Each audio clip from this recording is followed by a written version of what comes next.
یار عثمان ډېر رنګر یم دا ته څه خورې دی چاپ سوی ورک خانه خدای دې چې هغه ومه که مړ شولې جنازه باندې ممکنه وه شکر صاحب تال دا څښتنه د ورځې 3 واره څښه و دا به 3 واره څښي انشاءالله بیا کار کېږي پیر صاحب هغې ساش تعویض راکړه چې پر نجونو اثر وکړي یار دا د څاښ د تعویض کار نه دی بغیر ایزي لوډه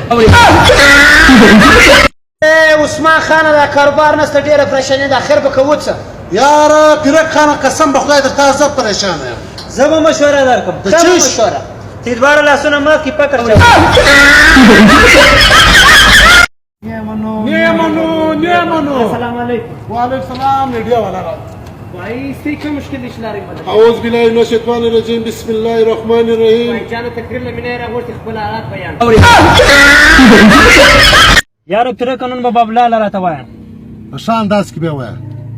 زم ولار زنګون تړلې وای وای پیرکه زم نه دی اوښ ولاړ